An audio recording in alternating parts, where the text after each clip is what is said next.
Hi everyone, my name is Laura Gauthier. I'm an artist and art educator working in New York City. In my artistic practice, I make illustrations about mythology and folklore. I also create concept art for television and film. Today we're going to be doing an illustration project together based on a piece from the Hispanic Society's collection. The Hispanic Society has a large collection of prints.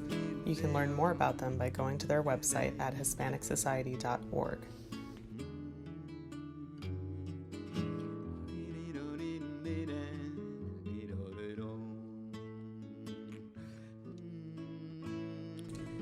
For this art project, you'll need watercolor paper or any heavier paper you have, a pencil, black pens. Make sure to use a non-water soluble pen such as a permanent marker or ballpoint pen. This is to ensure that when you paint on top of your pen lines, your drawings won't smudge. Black watercolor and a brush, a cup of water and a paper towel. And if you don't have watercolors and a brush, you can also use a washable marker and a cotton swab. This is a print by the artist Francisco Goya, a Spanish artist who lived from 1746 to 1828. This artwork, titled Asta su Abuelo, is part of a series of prints called Los Caprichos. So we have a special guest with us today.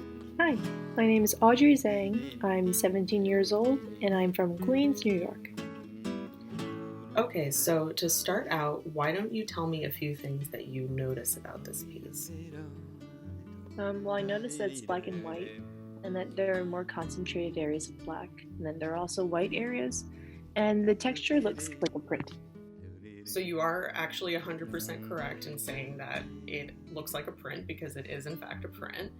It's from a series of prints called Los Caprichos. There's 80 different images within this collection, and it's a unique type of printmaking called aquatint.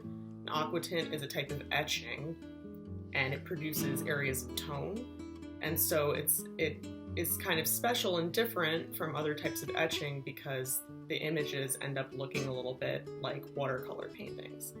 When I look at this piece, I see about 4 distinct tones within it. There's the lightest areas, which are the highlights. There's dark areas, the darkest areas, which are shadows. There's a mid-tone that exists in his face and his clothing. And then, like you said, in the background, there's this separate tone that has kind of a almost staticky look to it. Yeah, it seems like he's studying something. Maybe he's looking at his ancestors because there are other donkeys on the page. And I think it's interesting how he's dressed like a human. And yeah, you're absolutely correct. He is, in fact, looking at his family tree. The title of this piece is Asta su Abuelo, which means "and so was his grandfather." So essentially, it's saying he's looking at his tree, and he's a donkey, as was his grandfather before him. So Goya created Los Caprichos as a means of poking fun at the aristocracy at the time. So even though it's a bit unfair to donkeys are often symbolically seen as an animal that is kind of silly, kind of stubborn.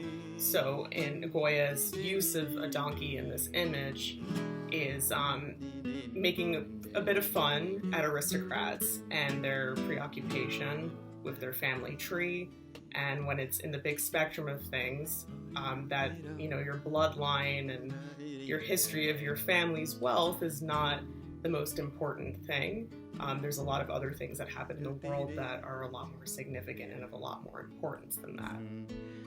For our project today, we will be creating an illustration about how an animal might spend its time at home if it had human characteristics. Take a minute to consider what sort of activities an animal might get up to in the privacy of its own home. You can think about behaviors that certain animals are known for and then exaggerate them. For example, parrots are known for singing and talking, so maybe you would create an illustration of a parrot singing karaoke in the mirror. To begin, draw a light pencil sketch of your animal on watercolor paper. It's important to keep your pencil marks light so that you can erase them easily.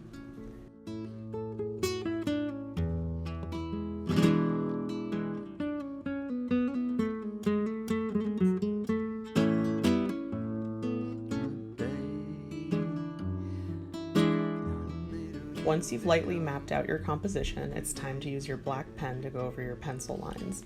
Take your time and do this carefully.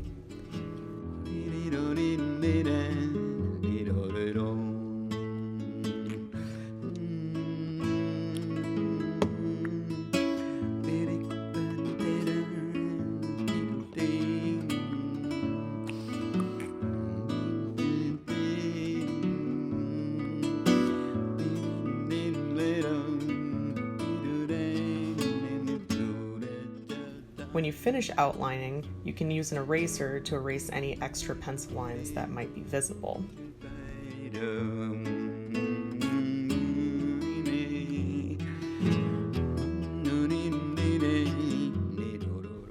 Now it's time to start with your watercolor. The first step of using watercolor paint is to drop a little water into your paint to wake it up.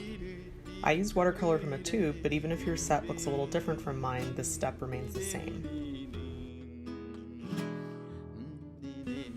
I'm going to start out by creating some light washes of gray to fill up large areas of my paper.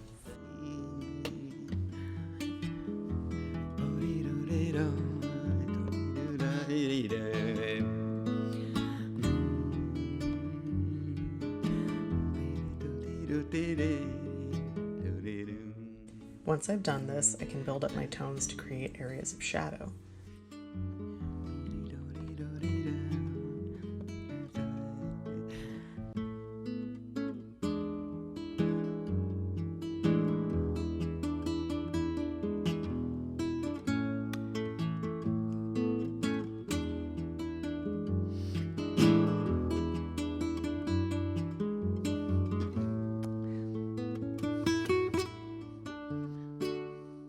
Take care to consider your background tone. Try not to leave your background white. Think about how Goya added a separate gray tone in his background to help his composition really pop.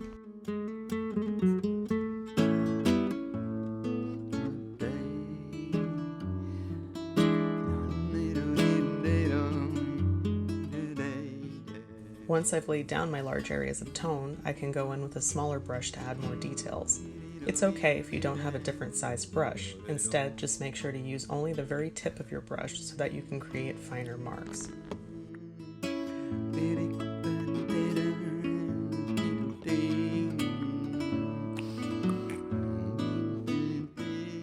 I try to keep my paper wet as I work. This way, when I add details with my smaller brush, it's easier to blend. Now that I've let my paint dry for a little while, I'm going to go back into my illustration and add some more details with my pen.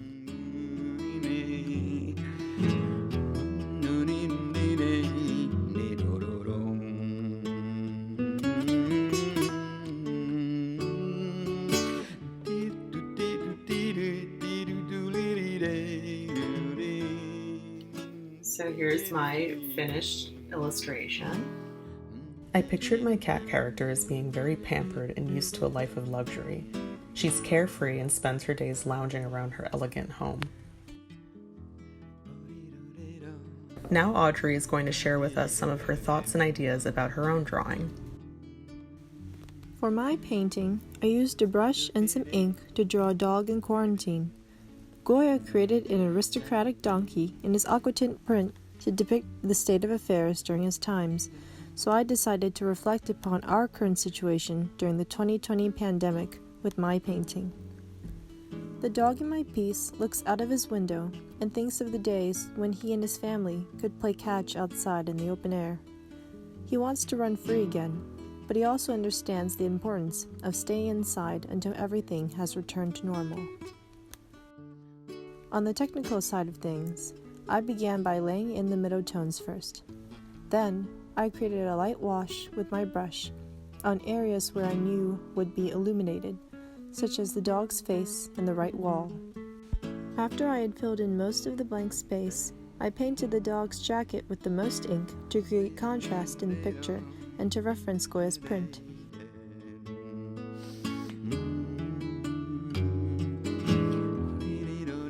I added in the finer details last.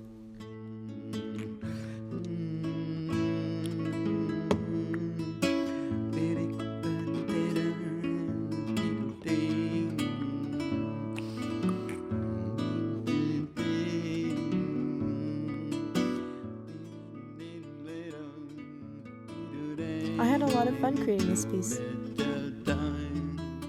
Let's take a look at some artwork made by our friends around the world.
Thanks everyone for making artwork with us today. If you'd like to share what you made, you can tag Hispanic Society and Animals Having Fun at Home. We can't wait to see what you come up with.